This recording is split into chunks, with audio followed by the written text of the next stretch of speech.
Just like a plant needs sun and nourishment to survive, every Christian needs the light of Sunday and the sustenance of the Eucharist to truly live, Pope Francis said. How can we carry out the gospel without drawing the energy needed to do it, one Sunday after another, from the limitless source of the Eucharist, he said December 13 during his weekly general audience. We don't go to Mass to give something to God, but to receive from Him that which we truly need, the Pope said.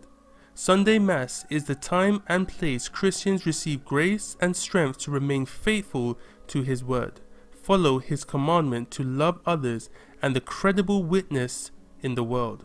Sunday Mass is the time and place Christians receive the grace and strength to remain faithful to His word, follow His commandment to love others, and be credible witnesses in the world. The Pope continued his series of audience talks on the Mass in the Vatican's Paul VI Hall, which was decorated with a large Christmas tree and a life-size nativity scene. A number of people in the audience hall handed the Pope, who turns 81 December 17, Christmas cards, notes, and a chocolate cake. In his catechesis, the Pope responded to the question of why it is so important to go to Mass on Sundays and why it is not enough to just live a moral life, loving others. Sunday is not simply an obligation, he said.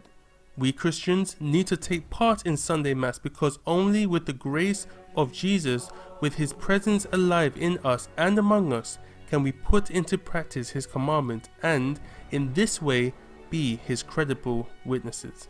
Just like a plant needs the sun and nourishment to live, every Christian needs the Sun Eucharist to truly live, he said in summarized remarks to Arabic speakers. What kind of Sunday is it for a Christian if an encounter with the Lord is missing? He asked in his main talk.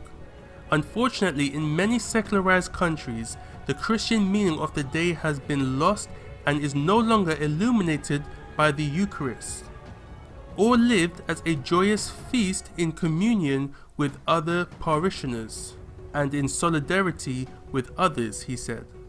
Also, often missing is the importance of Sunday as a day of rest, which is a sign of the dignity of living as children of God, not slaves, he said.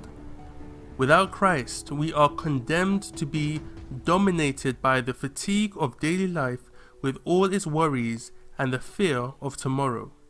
The Sunday encounter with the Lord gives us the strength to live today with confidence and courage and to move forward with hope, he said.